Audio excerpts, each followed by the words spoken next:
ഇപ്പം നമുക്ക് മനസ്സിലായി, ഒരു ജീവി ജീവിക്കാൻ വേണ്ടിയിട്ട് ജീവനുള്ള വസ്തുക്കളെയും ആശ്രയിക്കുന്നുണ്ട്, ജീവനില്ലാത്ത വസ്തുക്കളെയും ആശ്രയിക്കുന്നുണ്ട്. ജീവനില്ലാത്തവ നമുക്കറിയാം, വായു, ജലം, മണ്ണ്, സൂര്യപ്രകാശം, ഇവയൊക്കെ എന്താണ് ജീവനില്ലാത്ത വസ്തുക്കളാണ്. പിന്നെ നമ്മുടെ ഈ മത്സ്യം തന്നെ ചെറുമത്സ്യങ്ങളെ ഭക്ഷിക്കുന്നുണ്ട്, അപ്പം അതും ജീവനുള്ള വസ്തുക്കളാണല്ലേ. അപ്പോൾ താഴെ ഒരു പിക്ചർ കൊടുത്തിട്ടുണ്ട്. ആരെയെല്ലാം ആശ്രയിക്കുന്നു എന്ന് വരച്ച് യോജിപ്പിച്ച് കുറിപ്പ് തയ്യാറാക്കാനാണ് പറയുന്നത്. സൂര്യപ്രകാശം എല്ലാവർക്കും വേണ്ടതാണ് അല്ലേ. പ്രധാനമായിട്ടും ചെടികൾക്ക്, അവയ്ക്ക് എന്താണ്, അവയുടെ ആഹാരം നിർമ്മിക്കാൻ വേണ്ടി സൂര്യപ്രകാശം അത്യാവശ്യമാണ്, ഒഴിച്ചുകൂടാൻ പറ്റാത്ത ഒന്നാണ്. അപ്പം ചെടിക്ക് നേരെ വരയ്ക്കാം. ഈ ചെറിയ ചെടികളെ തിന്നുന്നത് ആരാണ്? നമ്മുടെ കുളത്തിലുള്ള ചെടിയെ കുളത്തിലുള്ള മത്സ്യങ്ങളെ ഭക്ഷിക്കും. പിന്നെയോ പുൽച്ചാടിക്ക് നേരെ ആ ചെടീനെ വരയ്ക്കാം അല്ലേ. പിന്നെ ഫ്രോഗ്, തവള ആരെ കഴിക്കും? ഈ പുൽച്ചാടിയെ കഴിക്കില്ലേ. ഈ തവളനാര് കഴിക്കും? പാമ്പ് കഴിക്കും അല്ലേ. ഈ പാമ്പിനാര് കഴിക്കും? പരുന്ത് കഴിക്കും. പരുന്ത് പാമ്പിന് മാത്രമാണോ? കുളത്തിലുള്ള മീനുകളെ കിട്ടിയാലും കഴിക്കത്തില്ലേ. അതുപോലെ ഈ തവള കുളത്തിലുള്ള കുഞ്ഞു കുഞ്ഞു മീനുകളെയും കഴിക്കില്ലേ, പ്രാണികളെയും മീനുകളൊക്കെ കഴിക്കില്ലേ, കുഞ്ഞു മീനുകളൊക്കെ കഴിക്കും അല്ലേ. അപ്പോൾ ഇവ ഇതിനെയെല്ലാം ആശ്രയിക്കുന്നുണ്ട്. അപ്പോൾ അതൊക്കെ ആരോ മാർക്ക് കൊണ്ട് നല്ല ഭംഗിക്ക് വരയ്ക്കാം കേട്ടോ. കുളത്തിലുള്ള ചെറിയ ചെറിയ മീനുകൾ എന്ത് ചെയ്യും? ചെറിയ ചെറിയ സസ്യങ്ങളെയാണ് ഭക്ഷിക്കുക. പിന്നെ കുളത്തിലുള്ള വലിയ മീനുകൾ കുളത്തിലുള്ള ചെറിയ മീനുകളെയും ഭക്ഷിക്കും. അപ്പോൾ ഇവരെല്ലാവരും എന്താണ്, പരസ്പരം ബന്ധപ്പെട്ടാണ് കിടക്കുന്നത് അല്ലേ. എല്ലാ ജീവികളും ഒന്നിനോടൊന്ന് ബന്ധപ്പെട്ട് തന്നെയാണ് നിൽക്കുന്നത്. ചെടി സൂര്യപ്രകാശത്തെ മാത്രമല്ല ജലത്തെയും ആശ്രയിക്കുന്നുണ്ടല്ലേ. അപ്പോൾ അവിടേക്കും കൂടിയും ഒരു ഏരോ ഇടണം കേട്ടോ. ആവാസം എന്ന് പറഞ്ഞാൽ ഒരു ജീവി ജീവിക്കുന്ന ചുറ്റുപാടാണ് കേട്ടോ ആവാസം. ഇവിടെ പറയുന്നത് എന്താണ്? ആവാസ വ്യവസ്ഥ, ഇക്കോസിസ്റ്റം, ആവാസ വ്യവസ്ഥ. മറ്റേത് ആവാസം, ഹാബിറ്റേറ്റ്. ഇനി ജീവനുള്ള ഘടകങ്ങളും ജീവനില്ലാത്ത ഘടകങ്ങളും പരസ്പരം ആശ്രയത്തിൽ കഴിയുന്ന ചുറ്റുപാടാണ് ആവാസ വ്യവസ്ഥ. ജീവനുള്ള ഘടകങ്ങളും ജീവനില്ലാത്ത ഘടകങ്ങളും പരസ്പര ആശ്രയത്തിൽ കഴിയുന്ന ചുറ്റുപാടാണ് ആവാസ വ്യവസ്ഥ. വൃക്ഷം, വയൽ, കുളം, അരുവി, കുന്ന്, കാവ് തുടങ്ങിയ ചെറിയ ആവാസ വ്യവസ്ഥകളാണ്. വനം, പുൽമേട്, മരുഭൂമി, കടൽ, ധ്രുവപ്രദേശം തുടങ്ങിയവ വലിയ ആവാസ വ്യവസ്ഥകളാണ്. ഒരു ആവാസ വ്യവസ്ഥയിലെ പരസ്പരാശ്രയത്വം എങ്ങനെയെല്ലാമാണ്? ഉദാഹരണ സഹിതം വ്യക്തമാക്കുക. ജീവനുള്ള ഘടകങ്ങളും ജീവനില്ലാത്ത ഘടകങ്ങളും തമ്മിൽ. അപ്പോൾ പ്ലാന്റ് എന്താ ചെയ്യുന്നത്? ജീവനുള്ള ഇതാണല്ലേ പ്ലാന്റ്. ജീവനില്ലാത്ത മണ്ണിൽ, ജലത്തിൽ, വായു ഇതെല്ലാം ഉപയോഗിച്ചാണ് ആര് ജീവിക്കുന്നത്? പ്ലാന്റ് ജീവിക്കുന്നത്. അവയ്ക്ക് വേണ്ട ലവണങ്ങൾ എല്ലാം ഉപയോഗിക്കുന്നത് ജീവനില്ലാത്തതാണല്ലേ. അതൊക്കെ ഉപയോഗിക്കുന്നത് എങ്ങനെയാണ്? പ്ലാന്റ് ആണ്. അപ്പോൾ ജീവനുള്ള വസ്തു ജീവനില്ലാത്തയുമായി ആശ്രയിക്കല്ലേ ചെയ്യുന്നത്. അതുപോലെ ജന്തുക്കൾ എന്താണ് ചെയ്യുന്നത്? ഇപ്പം തവള പുൽച്ചാടിയെ കഴിക്കുന്നു അല്ലേ. പുൽച്ചാടി ആരെയാണ് ഭക്ഷിക്കുന്നത്? ആഹാരമാക്കുന്നത് ചെടികളെയാണ്. ചെറിയ ചെറിയ ചെടികളുടെ ഇലകളൊക്കെയാണ് അല്ലേ. അപ്പോൾ അവ തമ്മിൽ പരസ്പരം ആശ്രയിക്കുകയല്ലേ ചെയ്യുന്നത്. ജീവനുള്ളവയെയും ആശ്രയിക്കുന്നുണ്ട്, ജീവനില്ലാത്ത വസ്തുക്കളെയും ആശ്രയിക്കുന്നുണ്ട്. ആവാസ വ്യവസ്ഥകളുടെ നാശം. എങ്ങനെയാണ് ആവാസ വ്യവസ്ഥയ്ക്ക് നാശം സംഭവിക്കുന്നതെന്നാണ് ഇനി പറയാൻ പോകുന്നത്. കുന്നിനുമുണ്ട് പറയാൻ. കുന്നിന് എന്തൊക്കെയോ പരാതികൾ നമ്മളോട് പറയാനുണ്ട്. അതെന്താണെന്ന് നമുക്കൊന്ന് കേൾക്കാം. നമ്മുടെ നാട്ടിൽ പലയിടത്തും ഞങ്ങളെ കാണാം. കുന്നുകളെ നമുക്ക് പല സ്ഥലത്തും കാണാം അല്ലേ. കുന്നു കയറാത്തവരായി ആരെങ്കിലും ഉണ്ടോ? മണ്ണിര മുതൽ കുറുനരി വരെ എത്ര ജീവികൾക്കാണ് ഞങ്ങൾ ആവാസ സ്ഥലം ഒരുക്കുന്നത്, കൂടാതെ വൈവിധ്യമാർന്ന സസ്യങ്ങൾക്കും. അപ്പോൾ കുറുനരി, മണ്ണിര എല്ലാ ജീവികൾക്കും, പല തരത്തിലുള്ള ജീവികൾക്കും ആവാസമാണ് ആര്? കുന്ന്. പിന്നെ വൈവിധ്യമാർന്ന ഒരുപാട് സസ്യങ്ങൾക്കും ആവാസമാണ്. അപ്പോൾ ഒരു ആവാസത്തിന് ഉദാഹരണം എഴുതാൻ പറഞ്ഞാൽ കുന്ന് എഴുതാം അല്ലേ. ഞങ്ങൾ മഴവെള്ളം സംഭരിച്ചു വെക്കുന്നു. പിന്നീട് കിണറുകളിലേക്കും അരുവികളിലേക്കും വയലുകളിലേക്കും ഞങ്ങൾ ആ വെള്ളം നൽകുന്നു. കാറ്റിനെ നിയന്ത്രിക്കാനും ചൂട് കുറയ്ക്കാനും ഞങ്ങൾക്ക് കഴിയും. ശരിയല്ലേ. കാറ്റ് ഡയറക്റ്റ് അടിക്കുമ്പോൾ, നേരെ അടിക്കുമ്പോൾ കുന്ന് അവിടെ ഉണ്ടെങ്കിൽ എന്ത് ചെയ്യും? ഈ കുന്നിൽ തട്ടി ആ കാറ്റിന്റെ വേഗത കുറയും അല്ലേ. കാറ്റിനെ നിയന്ത്രിക്കാനും ചൂട് കുറയ്ക്കാനും ഞങ്ങൾക്ക് കഴിയും. കണ്ടില്ലേ, ഞങ്ങൾ ഇന്ന് വലിയ പ്രതിസന്ധിയിലാണ്. ഞങ്ങളുടെ പ്രാധാന്യം മനുഷ്യർ തിരിച്ചറിയുന്നുണ്ടോ? എന്ത് പ്രതിസന്ധിയാണ് കുന്നുകൾക്കുള്ളത്? കുന്നുകളൊക്കെ നമ്മൾ ഇടിച്ചു നിരത്താണ് അല്ലേ. പല കുന്നുകളും കുന്നുകൾ ഇടിച്ചു നിരത്തിയാൽ അല്ലെങ്കിൽ കുന്നുകൾ ഇല്ലാതായാൽ എന്തെല്ലാം ദോഷങ്ങളാണ് ഉണ്ടാകുക? അപ്പോൾ അതിൻ്റെ ആൻസർ എന്താണ്? കുന്നുകൾ തന്നെ പറയുന്നുണ്ടല്ലേ എന്തെല്ലാം ഉപകാരങ്ങളാണ് മനുഷ്യന് കുന്ന് ചെയ്തു തരുന്നതെന്ന്. അതുപോലെ എത്ര ജീവികളുടെ ആവാസമാണത്. അപ്പോൾ കുന്നില്ലാതായി എന്ത് സംഭവിക്കും? ആ ജീവികളുടെ എല്ലാം പല ജീവികളുടെയും ആവാസം നഷ്ടപ്പെടും. പിന്നെയോ കുന്നുകൾക്ക് വെള്ളം, മഴവെള്ളം സംഭരിച്ചു വെക്കാനുള്ള കഴിവുണ്ട്.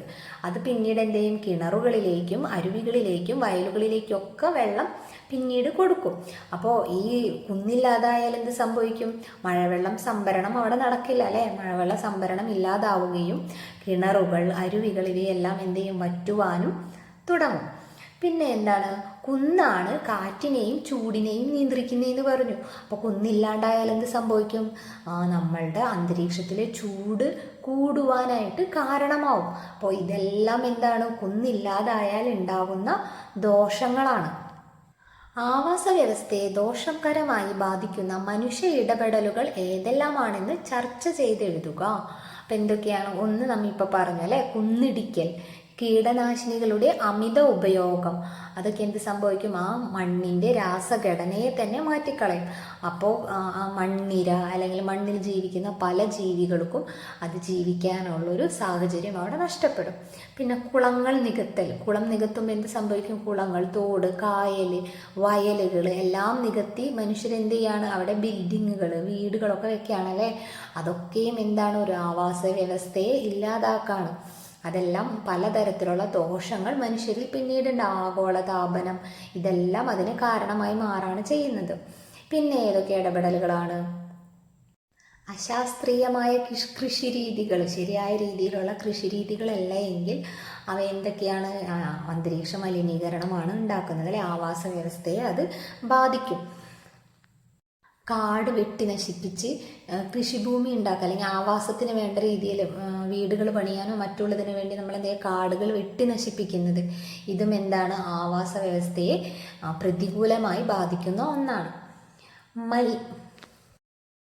അതുപോലെ പല ഫാക്ടറികളിൽ നിന്നുള്ള ദോഷകരമായ പുകകൾ എന്ത് ചെയ്യാണ്? ഡയറക്റ്റ് അവർ അന്തരീക്ഷത്തിലേക്ക് വിടാണ് നേരിട്ട്. അതൊക്കെ എന്താണ്? വായു മലിനീകരണത്തിന് കാരണമാവാണ് ചെയ്യുക. അതുപോലെ അവയുടെ പല വേസ്റ്റുകളും എന്ത് ചെയ്യും? പുഴയിലേക്കോ കടലിലേക്കോ പൈപ്പ് കണക്ട് ചെയ്തിട്ട് ആ ഫാക്ടറിയിൽ നിന്നുള്ള വേസ്റ്റ് ആ കടലിലേക്കും പുഴയിലേക്കും ഒക്കെ തള്ളും. അതെന്ത് ചെയ്യും? ആ ജലത്തിൽ വസിക്കുന്ന ജീവികളുടെ ആവാസ വ്യവസ്ഥയ്ക്ക് അത് ദോഷകരമായി ബാധിക്കും. കുന്നിൻ്റെ ആത്മകഥം നമുക്ക് കേട്ടു അല്ലേ, സങ്കടം. ഇനി മണ്ണിര എന്താ പറയണേ? കർഷക മിത്രം എന്നാണ് ഞങ്ങളെ വിളിക്കുന്നത്. ഇപ്പോൾ മലിനീകരണം കാരണം മണ്ണിൽ ജീവിക്കാൻ പറ്റാതെ വന്നിരിക്കുന്നു. അപ്പോൾ എന്തായിരിക്കും മണ്ണിലെ മലിനീകരണങ്ങൾ? മണ്ണിരയെ ജീവിക്കാൻ അനുയോജ്യമാക്കാത്ത രീതിയിലേക്ക് ആ മണ്ണ് മാറിയത് എന്തൊക്കെയാണെന്ന് നമുക്ക് നോക്കാം. മണ്ണിര പറയുന്നത് ശ്രദ്ധിച്ചല്ലോ. നിങ്ങളുടെ വീട്ടിലും പരിസരത്തും കാണുന്ന മാലിന്യങ്ങൾ എന്തെല്ലാം? നിങ്ങളുടെ സ്കൂളിലെ മാലിന്യ നിർമ്മാർജ്ജനം എങ്ങനെയാണെന്ന് കണ്ടെത്തി ഒരു റിപ്പോർട്ട് തയ്യാറാക്കി ക്ലാസ്സിൽ അവതരിപ്പിക്കുക. അപ്പോൾ എന്തെല്ലാം മാലിന്യങ്ങളായിരിക്കും മണ്ണിരയ്ക്ക് പ്രശ്നം ഉണ്ടാക്കുന്നത്? പ്ലാസ്റ്റിക് മാലിന്യങ്ങൾ വലിച്ചെറിയുക, പിന്നെയോ കീടനാശിനികൾ പോലെയുള്ള കെമിക്കൽ സാധനങ്ങൾ ആ മണ്ണിൻ്റെ ഘടനയെ നഷ്ടപ്പെടുത്തും.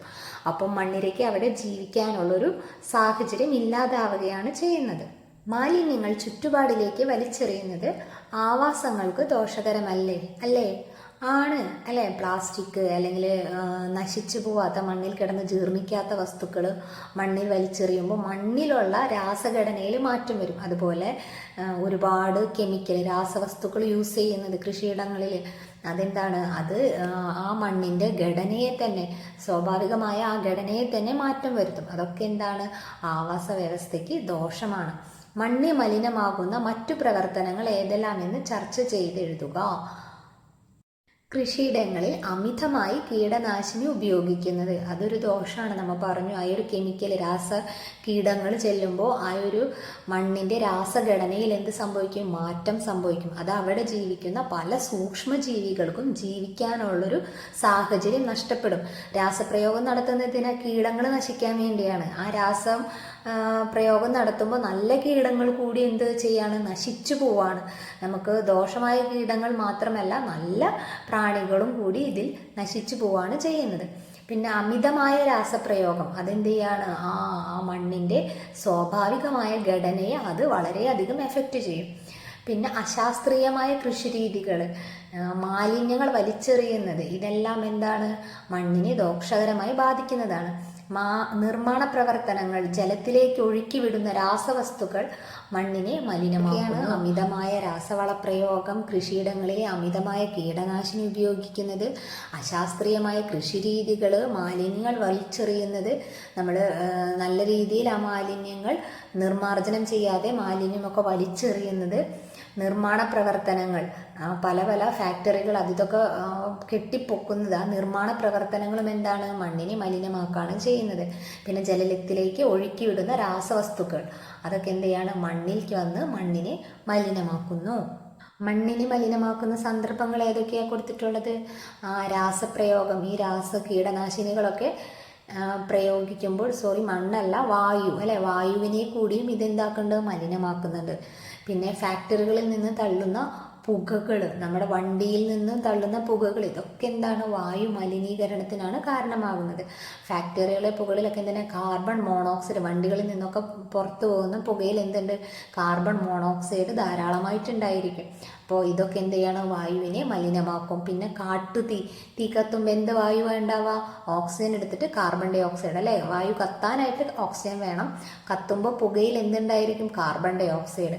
അതും നല്ല രീതിയിലല്ല കത്തുന്നെങ്കിൽ ഇങ്ങനെ അടഞ്ഞു കത്താന്നൊക്കെ പറയില്ലേ, ശരിയായ രീതിയിലല്ല പുകഞ്ഞ് കത്തൊക്കെയാണ് ചെയ്യണമെങ്കിൽ എന്തായിരിക്കും, കാർബൺ മോണോക്സൈഡ് ആയിരിക്കും പുറത്ത് വരാം. ഇതൊക്കെ എന്താണ്, വായുവിനെ മലിനമാക്കുന്ന പ്രവൃത്തിയാണ്. ഇതെല്ലാം വായു മലിനമായാൽ എന്തെങ്കിലും ദോഷമുണ്ടോ? നമുക്ക് നോക്കാം. വായു മലിനീകരണം നമ്മുടെ ആരോഗ്യത്തെ ദോഷകരമായി ബാധിക്കുന്നു. ഓരോ വർഷവും വായു മലിനീകരണം മൂലം വിവിധ രോഗങ്ങൾ ബാധിച്ച് ഏകദേശം 70 ലക്ഷം മനുഷ്യർ ലോകത്ത് മരിക്കുന്നുണ്ട്. മനുഷ്യരെ മാത്രമല്ല മൃഗങ്ങളെയും സസ്യങ്ങളെയും വായു മലിനീകരണം ദോഷകരമായി ബാധിക്കും.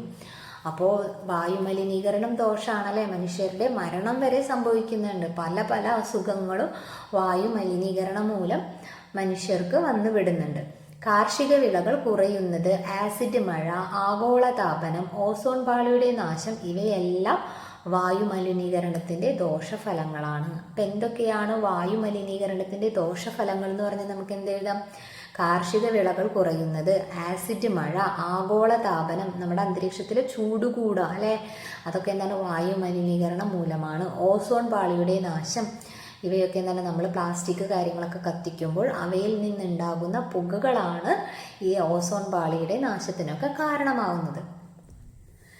ജലം മലിനമാകുന്ന സാഹചര്യങ്ങൾ ഏതെല്ലാം? ഇപ്പോൾ വായു മലിനീകരണം നോക്കി, മണ്ണ് മലിനമാകുന്നത് കൊണ്ടുള്ള ദോഷങ്ങൾ നോക്കി, ഇനി എന്താണ് ജലം മലിനമാകുന്നത് ജീവികളെയും മനുഷ്യരെയും എങ്ങനെയെല്ലാം ബാധിക്കില്ലേ, മനുഷ്യന്മാരെയും?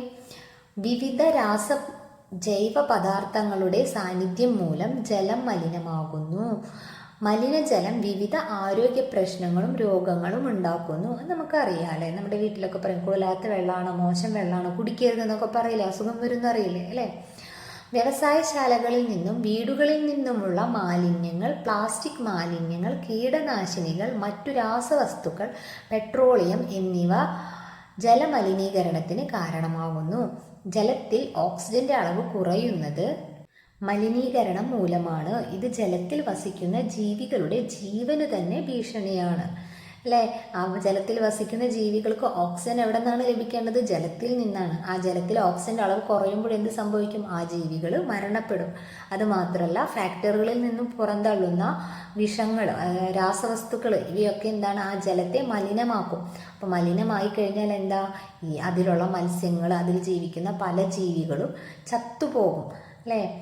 പിന്നെയോ പ്ലാസ്റ്റിക്, അങ്ങനെയുള്ള മാലിന്യങ്ങളൊക്കെ ജീവികളുടെ ശരീരത്തിൽ കുടുങ്ങും, അല്ലെങ്കിൽ അവർക്ക് സഞ്ചാരം, അവർ പല കാര്യങ്ങൾക്കും തടസ്സമാണ് നിൽക്കുന്നത്. ഇനി പെട്രോളിയം ഉൽപ്പന്നം, അതൊക്കെ എന്താണ്, വെള്ളത്തിലായി കഴിഞ്ഞാൽ ഇത് എണ്ണമയം പോലെ ഇങ്ങനെ പൊന്തിക്കിടക്കും വെള്ളത്തിൽ. അപ്പോൾ അവയുടെ ശരീരത്തിൽ പറ്റിക്കഴിഞ്ഞാൽ എന്താ സംഭവിക്കുക? അവയുടെ ആ ഒരു ശരീരത്തിൽ പല പ്രത്യേകതകളുണ്ടല്ലേ, ജലത്തിൽ ജീവിക്കാൻ വേണ്ട പല അനുകൂലനങ്ങളും അവയ്ക്കുണ്ട്, അവയെല്ലാം നഷ്ടപ്പെടും. അത് അവയുടെ മരണത്തിന് കാരണമാകും. അപ്പോൾ ഏതെങ്കിലും ഒരു ജീവിയൊക്കെ മരിച്ചു കഴിഞ്ഞാൽ എന്താണ്, മറ്റുള്ള ജീവികളുടെ, അതായത് ആവാസ വ്യവസ്ഥയെ തന്നെ സാരമായി ബാധിക്കും. നമ്മൾക്കറിയാം എന്താണ്, ഒരു ജീവി മറ്റൊരു ജീവിയെ ആശ്രയിച്ച് തന്നെയാണ് ജീവിക്കുന്നത്, നമുക്ക് മനസ്സിലായി അല്ലേ. അപ്പോൾ അതിനെന്താണ്, ദോഷകരമായി ബാധിക്കും അങ്ങനെയുള്ള കാര്യങ്ങളെല്ലാം. കലിതുള്ളിയ പ്രകൃതി. കുന്നിൻ ചെരുവിലായിരുന്ന ഞങ്ങളുടെ വീട് നന്നായി മഴ കിട്ടുന്ന പ്രദേശമാണ് ഞങ്ങളുടേത്. ഇടവപ്പാതി തോരാതെ പെയ്യുന്നുണ്ട്. ശക്തമായ മഴയാണ്. പുഴയിൽ ജലനിരപ്പ് ഉയർന്നിട്ടുണ്ട്. ഇനിയും ജലനിരപ്പ് ഉയർന്നാൽ വീട്ടിൽ വെള്ളം കയറും. സന്ധ്യയായപ്പോൾ തീവ്രമായ മഴ തുടങ്ങി. വൈദ്യുതിയുമില്ല. മഴ തുടർന്നാൽ എന്ത് സംഭവിക്കുമെന്ന് ഞങ്ങൾക്ക് ഭയമുണ്ടായിരുന്നു. അപകട മുന്നറിയിപ്പുകൾ ഞങ്ങൾ ശ്രദ്ധിക്കുന്നുണ്ടായിരുന്നു. വീട്ടിലെ വളർത്തുമൃഗങ്ങൾ അസ്വസ്ഥരായി ശബ്ദം ഉണ്ടാക്കുന്നത് ശ്രദ്ധയിൽപ്പെട്ടു. അപകടം മനസ്സിലാക്കി അച്ഛനും അമ്മയും ഞങ്ങളെ അല്പം ദൂരെയുള്ള ബന്ധുവിൻ്റെ വീട്ടിലേക്ക് കൊണ്ടുപോയി. മഴയ്ക്ക് ശമനമില്ല. ഞങ്ങൾ ഉറക്കത്തിലായി. പുലർച്ചെയാണ് ഞെട്ടിക്കുന്ന ആ വാർത്ത ഞങ്ങൾ കേട്ടത്. ഉരുൾപൊട്ടലിൽ നിരവധി പേർ മരണപ്പെട്ടു. ആ വലിയ പ്രകൃതി ദുരന്തത്തിൻ്റെ സംഹാര ശക്തിയിൽ ഞങ്ങളുടെ വീടും വിദ്യാലയവും കുറേ കൂട്ടുകാരും ബന്ധുക്കളും ഒരു ഗ്രാമം തന്നെ പൂർണ്ണമായും ഇല്ലാതായി. അപ്പോൾ നമുക്കറിയാം നമ്മുടെ വയനാട് ദുരന്തം അല്ലേ, ഉരുൾപൊട്ടിയിട്ടാണ് ഒരു രാത്രി കൊണ്ട് നേരം പുലർന്നപ്പോഴത്തേന് എന്ത് സംഭവിച്ചു, ആ ഒരു ഗ്രാമം തന്നെ കാണാതായി അല്ലേ. അപ്പോൾ അതൊരു പ്രകൃതി ദുരന്തമാണ്. 30/7/2024 നടന്ന ആ ഒരു ദുരന്തത്തെക്കുറിച്ചുള്ളൊരു കുറിപ്പാണ് അല്ലേ നമ്മൾ വായിച്ചത്. നിങ്ങൾക്കറിയാവുന്ന പ്രകൃതി ദുരന്തങ്ങൾ ഏതെല്ലാം? ഇനി ഏതൊക്കെ പ്രകൃതി ദുരന്തങ്ങളാണ് നമുക്കറിയുന്നതിന് പറയാം. കുറച്ചെണ്ണം കൊടുത്തിട്ടുണ്ട്. ഉരുൾപൊട്ടൽ, ഭൂകമ്പം, കാട്ടുതീ. ഇനി ഏതൊക്കെ നമുക്ക് എഴുതാം? വെള്ളപ്പൊക്കം, അതൊരു ദുരന്തം ആണ് അല്ലേ. കാട്ടുതീ ഇവിടെ ഉണ്ട്. വെള്ളപ്പൊക്കം, കൊടുങ്കാറ്റ്, സുനാമി, അഗ്നിപർവ്വത സ്ഫോടനങ്ങൾ, ഇതെല്ലാം എന്താണ്? പ്രകൃതി ദുരന്തങ്ങളാണ്. കുറച്ച് കൊളാഷ് കൊടുത്തിട്ടുണ്ട്. എന്താണ്? കണ്ണൂരിലും കോഴിക്കോടും റെഡ് അലേർട്ട്. കേരളത്തിൽ അതിതീവ്ര മഴയ്ക്ക് സാധ്യതയെന്ന് കേന്ദ്ര കാലാവസ്ഥാ വകുപ്പ്. മഴ വയനാട്ടിൽ റെഡ് അലേർട്ട്. 8 ജില്ലകളിൽ ഓറഞ്ച്, 2 ജില്ലകളിൽ യെല്ലോ. മഴ പെയ്തു തുടങ്ങിയാൽ നമുക്ക് ഇങ്ങനെയുള്ളതൊക്കെ കാണാറുണ്ടല്ലേ ന്യൂസിലൂടെ. മഴ കനക്കും. 3 ജില്ലകൾക്ക് റെഡ് അലേർട്ട്. നമ്മുടെ സ്കൂളുകൾക്കൊക്കെ ഇങ്ങനെ വരുമ്പോൾ എന്താണ്, അവധിയൊക്കെ കിട്ടാറുണ്ടല്ലേ. അപ്പോൾ എന്താണ് ഈ കൊളാഷ് വായിച്ചപ്പോൾ നമുക്ക് മനസ്സിലായത്? ഈ മുന്നറിയിപ്പുകൾ എന്തിനെക്കുറിച്ചുള്ളതാണ്? വെള്ളപ്പൊക്ക മുന്നറിയിപ്പ് ലഭിച്ചാൽ എന്തെല്ലാം മുൻകരുതലുകൾ സ്വീകരിക്കണം? നമുക്കറിയാം ഇതെല്ലാം വെള്ളപ്പൊക്ക മുന്നറിയിപ്പായിരുന്നു അല്ലേ. അപ്പോൾ ഈ വെള്ളപ്പൊക്ക മുന്നറിയിപ്പ് ലഭിച്ചാൽ നമ്മൾ എന്തൊക്കെ മുൻകരുതലുകളാണ് സ്വീകരിക്കേണ്ടത്? കൂട്ടുകാരുമായിട്ട് ചർച്ച ചെയ്ത് നിങ്ങളുടെ നിർദ്ദേശം ക്ലാസ്സിൽ അവതരിപ്പിക്കുക. അപ്പോൾ വെള്ളപ്പൊക്ക മുന്നറിയിപ്പ് ലഭിച്ചു കഴിഞ്ഞാൽ നമ്മൾ എന്ത് ചെയ്യണം? ആ ഒരു ഏരിയയിൽ നിന്നും മാറണം അല്ലേ. അതാണ് പ്രധാനമായിട്ട് ചെയ്യേണ്ടത്. എത്രയും പെട്ടെന്ന് ആ ഏരിയയിൽ നിന്നും മാറാൻ ശ്രമിക്കണം. എവിടേക്കാണ് മാറേണ്ടത്? ആ വീട്ടിൽ നിന്ന് അപ്പുറത്തെ വീട്ടിലേക്കല്ല. എവിടേക്കാണ്? ഉയർന്ന പ്രദേശങ്ങളിലേക്കോ അല്ലെങ്കിൽ സുരക്ഷിതമായ ഒരു സ്ഥലത്തേക്കോ നമ്മൾ എന്ത് ചെയ്യണം? മാറണം. വെള്ളപ്പൊക്കം വരാത്ത ആ ഒരു ഏരിയയിലേക്ക്. മുന്നറിയിപ്പുകളിൽ ഇങ്ങനെ ഏരിയകളെന്ന് പറയാം അല്ലേ. അപ്പോൾ അതല്ലാത്ത പ്രദേശങ്ങളിലേക്ക്, ഉയർന്ന പ്രദേശങ്ങളിലേക്ക് നമ്മൾ മാറണം. പിന്നെ ശക്തമായ ഒഴുക്കോ വെള്ളമോ വരുമ്പോഴെന്ത് ചെയ്യരുത്? പുഴയിൽ ഇറങ്ങാനോ മറ്റോ പാടില്ല. പിന്നെ നമ്മുടെ വൈദ്യുതി, കറണ്ട് അല്ലേ, അത് വെള്ളത്തിൽ എന്താണ് ടച്ച് ചെയ്ത് വന്നാൽ നമുക്കും മറ്റുള്ളവർക്കും ഷോക്ക് ഏൽക്കാനുള്ള സാധ്യത കൂടുതലാണ്. അതുകൊണ്ട് തന്നെ മെയിൻ സ്വിച്ചൊക്കെ ഓഫ് ചെയ്യാൻ ശ്രമിക്കണം. വൈദ്യുതി ബന്ധം വിച്ഛേദിക്കണം. പിന്നെ നമ്മുടെ താഴത്തിരിക്കുന്ന പല വസ്തുക്കളും കേടാവാതിരിക്കാൻ നമ്മൾ എന്ത് ചെയ്യുക? ആ വെള്ളപ്പൊക്കത്തിൽ നശിച്ചു പോവാതിരിക്കാൻ വേണ്ടി സുരക്ഷിതമായ സ്ഥലത്തേക്ക് മാറ്റുകയും ചെയ്യണം. പ്രകൃതി ദുരന്തങ്ങളെക്കുറിച്ച് മുന്നറിയിപ്പുകൾ നൽകാൻ പല സംവിധാനങ്ങളും ഇന്ന് നിലവിലുണ്ട്. ആ മുന്നറിയിപ്പുകളുടെ അടിസ്ഥാനത്തിൽ നമ്മൾ എന്ത് ചെയ്യണം? മുൻകരുതലുകൾ എടുക്കണം. അപ്പോൾ എന്താ? നമ്മളുടെ ജീവനും പരിസ്ഥിതിയും സംരക്ഷിക്കാനായിട്ട് നമ്മൾക്ക് സാധിക്കും. ആ മുന്നറിയിപ്പുകളെ അവഗണിക്കാൻ പാടില്ല അല്ലേ. ആവാസ വ്യവസ്ഥകളുടെ സംരക്ഷണം. അപ്പോൾ നമുക്കറിയാം ആവാസ വ്യവസ്ഥ സംരക്ഷിക്കേണ്ട ആവശ്യം എന്താണെന്ന് മനസ്സിലായ അല്ലേ. കുന്നുകൾ അതൊക്കെ ഇടിച്ചു നിരത്താൻ പാടില്ല. അതൊക്കെ എന്തൊക്കെ ദോഷങ്ങൾ നമുക്ക് വരും, പ്രകൃതിയിൽ എന്തെല്ലാം പ്രകൃതി ദുരന്തങ്ങൾ എന്തെല്ലാം കാരണമാകും എന്നൊക്കെ നമുക്ക് കുറച്ചൊക്കെ മനസ്സിലായി അല്ലേ. കരയിലും കടലിലുമുള്ള എണ്ണമറ്റ ജീവികൾ അവ പ്രകൃതിയോടിണങ്ങി ജീവിക്കുന്ന ആ കാഴ്ച എത്ര മനോഹരം. ജീവികൾക്ക് അവയുടെ ഭക്ഷണവും വാസസ്ഥലവും കണ്ടെത്തുന്നത് ആവാസ വ്യവസ്ഥയിൽ നിന്നാണ്. ആവാസ വ്യവസ്ഥകളാണ് ജീവന്റെയും ജൈവ വൈവിധ്യത്തിന്റെയും നിലനിൽപ്പിന് ആധാരം. ആവാസ വ്യവസ്ഥകളുടെ സംരക്ഷണം നമ്മുടെ കടമയാണ്. ആവാസ വ്യവസ്ഥയുടെ സംരക്ഷണ പ്രവർത്തനങ്ങളിൽ നമുക്കും പങ്കുചേരാം. നമുക്കറിയാം, ഓരോ ആവാസവും ബന്ധപ്പെട്ട് കിടക്കുന്നതാണ്. നമ്മളും ആ ഒരു ആവാസ വ്യവസ്ഥയിലെ ഒരു കണ്ണി മാത്രമാണല്ലേ. ഏതൊരു ആവാസ വ്യവസ്ഥയ്ക്കും ദോഷം സംഭവിച്ചാൽ അതെന്ത് ചെയ്യും? നമ്മളുടെ നിലനിൽപ്പിനും ദോഷമായി തന്നെ ബാധിക്കും. നമ്മുടെ ഭൂമി, നമ്മുടെ ഭാവി, നാം തന്നെ സംരക്ഷകർ. പാലിക്കാം നമുക്ക് ഹരിതചട്ടങ്ങൾ. ഇനി വിലയിരുത്താം. താഴെ കുറച്ച് 2 പട്ടിക തന്നിട്ടുണ്ട്. അതിലൊന്ന് ജീവികൾ, പിന്നെ മറ്റൊന്നിലോ അവയുടെ ആവാസം. തിമിംഗലം എവിടെയാണ്? സമുദ്രം, കടലിലാണല്ലേ. പെൻഗ്വിൻ നമുക്കറിയാം, ധ്രുവപ്രദേശം. പുള്ളിമാൻ, മാൻ എവിടെയാ? വനം, കാട്ടിൽ. ഒട്ടകം എവിടെയാ? മരുഭൂമി. നമുക്കറിയാം അല്ലേ, സിമ്പിളാണ്. ഇനി എന്താണ് അടുത്തത്? താഴെ കാണുന്ന ജീവികളെ അവയുടെ അനുകൂലനവുമായി വരച്ചു യോജിപ്പിക്കുക. അവയ്ക്ക് എന്തൊക്കെ അനുകൂലനമാണുള്ളതെന്ന്. ഒന്നാമത്തെ എന്തുട്ടാ? ചെകിളപ്പൂക്കളുടെ സഹായത്തോടെ ശ്വസിക്കുന്നു. ആരാ ശ്വസിക്കുന്നത് ചെകിളപ്പൂക്കളുടെ സഹായത്തോടെ? മത്സ്യമാണല്ലേ. അപ്പം അതിന് നേരെ വരയ്ക്കുക. രണ്ടാമത്തെ ബോക്സിൽ എന്താണ്? ഇലകൾക്ക് മെഴുകുപോലുള്ള വസ്തുവിൻ്റെ ആവരണമുണ്ട്. ആർക്കാ? ആമ്പലിൻ്റെ ഇലയ്ക്കാണല്ലേ ഉള്ളത്. അപ്പോൾ അതിന് നേരെ വരയ്ക്കുക. ത്വക്കിലൂടെ ശ്വസനം നടക്കുന്നു. ആരാ ത്വക്കിലൂടെ ശ്വസിക്കുന്നത്? തവള. അപ്പോൾ ആ തവളയിൽ നേരെ വരയ്ക്കുക. കാണ്ടത്തിൽ അതായത് തണ്ടിൽ ജലം ശേഖരിച്ചു വയ്ക്കാൻ കഴിയുന്നു. ആർക്കാണ്? മുള്ളു ചെടിക്കല്ലേ, കള്ളിമുള്ളു ചെടിക്കല്ലേ അതിനുള്ള കഴിവുള്ളത്, മരുഭൂമിയിൽ ജീവിക്കുന്ന. അപ്പോൾ അതിന് നേരെ വരയ്ക്കുക. മണ്ണിൽ പുതഞ്ഞു പോകാത്ത പരന്ന പാദങ്ങളുണ്ട്. ആർക്കാ മണ്ണിൽ പുതഞ്ഞു പോകാത്ത പരന്ന പാദങ്ങൾ? ഒട്ടകം. അപ്പോൾ ഒട്ടകത്തിന് നേരെ വരയ്ക്കാം. അപ്പോൾ ചേരുംപടി ചേർക്കാൻ പറ്റിയില്ലേ?